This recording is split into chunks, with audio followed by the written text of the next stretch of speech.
السلام علیکم آل۔ آج میں آپ سب کو ہمارے پیارے نبی حضرت محمد مصطفیٰ صلی اللہ علیہ وسلم کی پیدائش سے پہلے کا ایک واقعہ سناؤں گی۔ یہ واقعہ ملک شام کا ہے۔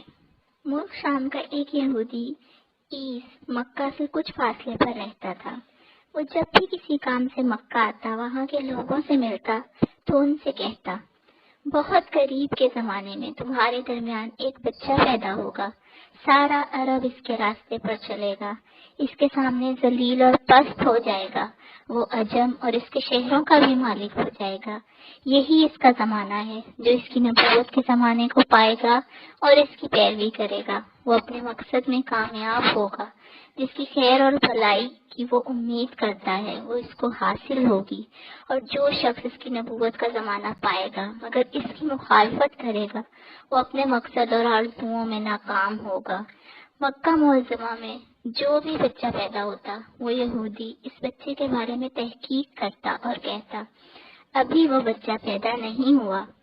آخر جب نبی کریم صلی اللہ علیہ وسلم اس دنیا میں تشریف لائے تو عبدالمطلب اپنے گھر سے نکل کر اس یہودی کے پاس پہنچے۔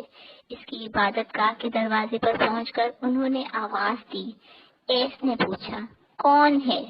انہوں نے پھر اپنا نام بتایا، پھر اس سے پوچھا، تم اس بچے کے بارے میں کیا کہتے ہو؟ اس نے انہیں دیکھا، پھر بولا، ہاں تم ہی اس کے باپ ہو سکتے ہو۔ بے شک وہ بچہ پیدا ہو گیا ہے جس کے بارے میں تم لوگوں سے کہا کرتا تھا۔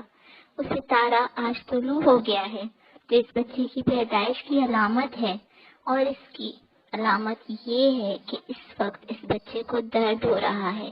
یہ تکلیف اسے 3 دن رہے گی اور اس کے بعد یہ ٹھیک ہو جائے گا۔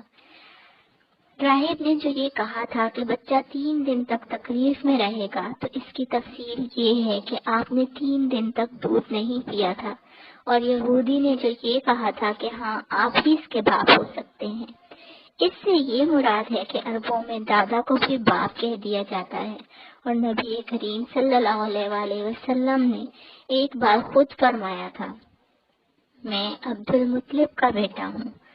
یہودی نے عبدالمطلب سے یہ بھی کہا تھا، اس بارے میں اپنی زبان بند رکھیں، یعنی کسی کو کچھ نہ بتائیں، ورنہ لوگ اس بچے سے زبردست حسد کریں گے، اتنا حسد کریں گے کہ آج تک کسی نے نہیں کیا، اور اس کی اس قدر مخالفت ہوگی کہ دنیا میں کسی اور کی اتنی مخالفت نہیں ہوئی۔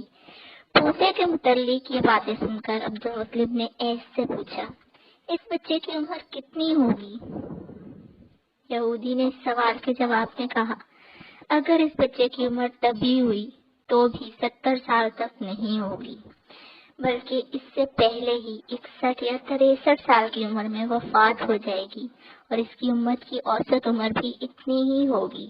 اس کی پیدائش کے وقت دنیا کے بت ٹوٹ کر گر جائیں گے۔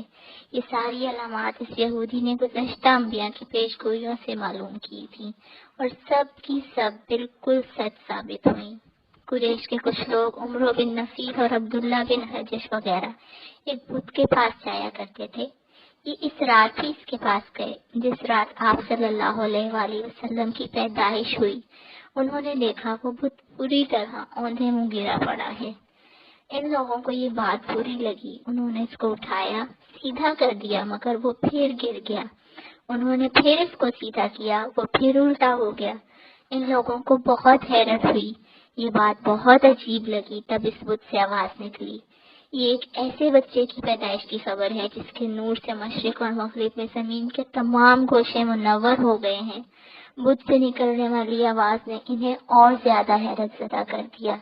اس کے علاوہ ایک واقعہ یہ پیش آیا کہ ایران کے شہنشاہ کسریٰ نوشیروان کا محل ہلنے لگا اور اس میں شگاف پڑ گئے۔ نوشیروان کا یہ محل نہایت مضبوط تھا، بڑے بڑے پتھروں اور چونے سے تعمیر کیا گیا تھا۔ اس واقعے سے پوری سلطنت میں دہشت پھیل گئی۔ شگاف پڑنے سے خوفناک آواز بھی نکلی تھی۔ محل کے 14 کنگرے ٹوٹ کر نیچے آ گرے تھے۔ آپ کی پیدائش پر ایک واقعہ یہ پیش آیا کہ فارس کے تمام آتش کدوں کی وہ آگ بجھ گئی جس کی وہ لوگ پوجا کرتے تھے اور اس کو بجھنے نہیں دیتے تھے، لیکن اس رات میں ایک ہی وقت میں تمام کے تمام آتش کدوں کی آگ آنن فانن بجھ گئی۔